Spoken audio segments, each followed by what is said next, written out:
जय जगन्नाथ बंधुगण मु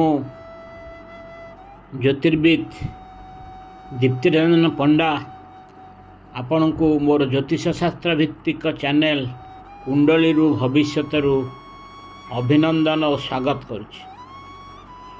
गतकाली आमे ज्योतिष शास्त्रर विभिन्न भावर अधिपति माने विभिन्न भावर रहिले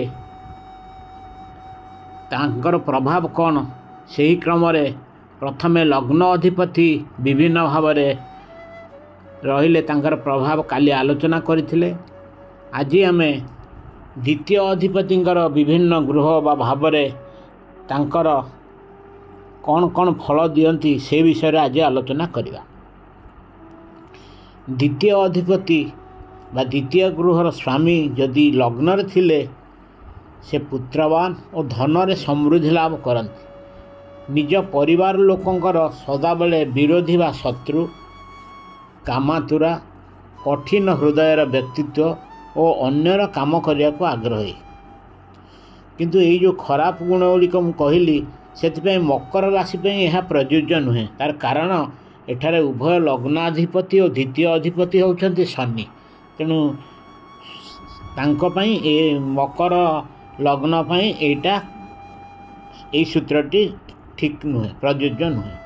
सेमिति द्वितीय अधिपति यदि द्वितीय गृह रहिले से व्यक्ति धनी गर्वी और संतान संतति विरति हो पारती। सेमिति द्वितीय अधिपति यदि तृतीय गृह रहिले जातकटी साहसी ज्ञानी धार्मिक कामातुरा एवं कृपण हुए यदि यह जोगकारक ग्रहर प्रभाव थाए। किंतु मारक ग्रह प्रभाव जातकटी रक्षणशील स्वभाव हो न थाए।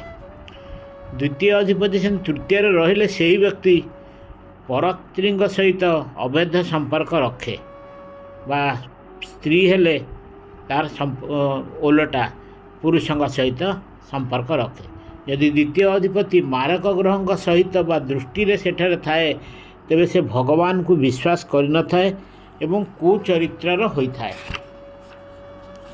सेमिति यदि द्वितीय अधिपति चतुर्थ गृह थाए तेबे सही व्यक्ति सबु प्रकार संपद लाभ करता है। यदि द्वितीय अधिपति उच्चस्थ एवं बृहस्पति सहित थाए से क्षेत्र में जातकटी राजा भलिया कालातिपाट करे। द्वितीय स्वामी चतुर्थ गृह उच्चस्थ केवल तुला राशि प्रयोज्य। सेतेबेले द्वितीय स्वामी मंगल चतुर्थ गृह मकर राशि रे उच्चस्थ होता है।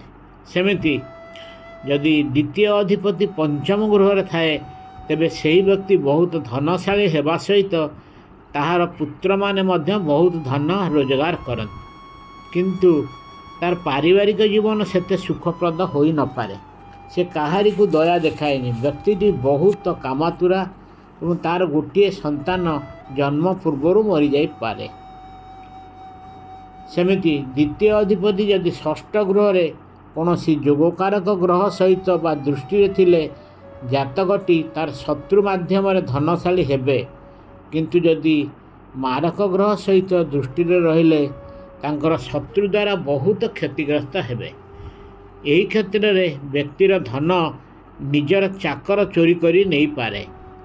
द्वितीय अधिपति यदि षष्ठ गृह थिले व्यक्तिर जननांद्रिय विभिन्न असुविधा देखा दे पारे। तापर आसीबा द्वितीय अधिपति सप्तम गृह रहिले जातकटी अन्य स्त्री पर खराब दृष्टि रखती किंतु से डाक्तर हो पारती। जदि द्वितीय अधिपति सहित बा दृष्टि रे कौनसी मारक ग्रह रुहंती तेबे सही व्यक्ति स्त्रीर चरित्र मध्य संदेहजनक। तापरे द्वितीय स्वामी यदि अष्टम गृह रहिले सही व्यक्ति बहुत जमी और धन लाभ करिपारନ୍ତି किंतु तांकर वैवाहिक जीवन क्षणस्थायी। सेमिति द्वितीय स्वामी नवम गृह रहिले जातकटी धनशाली कर्मठ बाल्यकाल रोगाग्रस्त एवं पर सुखी तीर्थस्थान भ्रमणकारी और धार्मिक भाव गणा जाए। सेमिति द्वितीय स्वामी दशम गृह रहिले से व्यक्ति कामातुरा सम्मानयोग्य ज्ञानी ଓ ବିତ୍ତଶାଳୀ ହୋଇପାରନ୍ତି, କିନ୍ତୁ ସନ୍ତାନମାନଙ୍କଠାରୁ ସମ୍ମାନ ବା ସୁଖ ପାଇନଥାନ୍ତି। ତାପରେ ଦ୍ୱିତୀୟ ସ୍ୱାମୀ ଏକାଦଶ ଗୃହରେ ରହିଲେ ସେହି ବ୍ୟକ୍ତି ପିଲାଦିନେ ସ୍ୱାସ୍ଥ୍ୟ ସମସ୍ୟାରେ ପଡ଼ିଥାଏ, କିନ୍ତୁ ପରେ ଉନ୍ନତି ହୋଇଥାଏ। ସେ ଯାବତୀୟ ଧନଲାଭ କରନ୍ତି। ସେ ଉଦ୍ୟମୀ, ସମ୍ମାନଯୋଗ୍ୟ ଏବଂ ପ୍ରସିଦ୍ଧି ଲାଭ କରିଥାନ୍ତି। ସଭା ଶେଷରେ ଦ୍ୱିତୀୟ ସ୍ୱାମୀ ଯେତେବେଳେ ଦ୍ୱାଦଶ ଗୃହରେ ରହିଲେ ସେହି ବ୍ୟକ୍ତି ସାହସୀ କିନ୍ତୁ ଧନଶାଳୀ ହୋଇନଥାନ୍ତି ଏବଂ ସେ ଅନ୍ୟର ସମ୍ପତ୍ତି ଉପରେ ଆଖି ପକାଇଥାନ୍ତି। ସେ ମଧ୍ୟ ତାଙ୍କର ପ୍ରଥମ ସନ୍ତାନ ଯୋଗୁଁ ସୁଖରେ ରହିପାରିନଥାନ୍ତି। ଯଦି ଦ୍ୱିତୀୟ ସ୍ୱାମୀ ଦ୍ୱାଦଶ ଗୃହରେ 2 ବା ତତୋଧିକ ଯୋଗକାରକ ଗ୍ରହ ସହିତ ମିଶି କରିଥାନ୍ତି, ତେବେ ସେହି ବ୍ୟକ୍ତି ଅତ୍ୟନ୍ତ ଧନଶାଳୀ ହୋଇଥାନ୍ତି, କିନ୍ତୁ ଦ୍ୱାଦଶ ଗୃହରେ ଦ୍ୱିତୀୟ ଅଧିପତି ଏକୁଟିଆ ଥିଲେ ଧନରୁ ବଞ୍ଚିତ ହୋଇଥାନ୍ତି। କିନ୍ତୁ କେବଳ ମେଷଲଗ୍ନ ଜାତକରେ ଦ୍ୱିତୀୟ ସ୍ୱାମୀ ଶୁକ୍ର ଦ୍ୱାଦଶ ଗୃହ ଅର୍ଥାତ୍ ମୀନ ରାଶିରେ ଉଚ୍ଚସ୍ଥ ଥିବାରୁ ଏହିପରି ଘଟେ ନାହିଁ। ଆଜି ପାଇଁ ଏତିକି। ପରବର୍ତ୍ତୀ ଅଧ୍ୟାୟରେ ଆମେ ତୃତୀୟ ଅଧିପତିଙ୍କ ବିଭିନ୍ନ ଗ୍ରହରେ ପ୍ରଭାବ ଉପରେ ଆଲୋଚନା କରିବା। ଯଦି ଆପଣମାନଙ୍କୁ ମୋର ଏହି ଅଡ଼ିଓଟି ଭଲ ଲାଗିଛି ତେବେ ସବସ୍କ୍ରାଇବ୍ ନ କରିଥିଲେ ସବସ୍କ୍ରାଇବ୍ କରିବାକୁ ଅନୁରୋଧ, ଆଉ ଭଲ ଲାଗିଥିଲେ ଏହାକୁ ଲାଇକ୍ କରିବେ ଏବଂ ବହୁଳ ମାତ୍ରାରେ ସେୟାର କରିବାକୁ ବି ଅନୁରୋଧ କରୁଛି। ଜୟ ଜଗନ୍ନାଥ।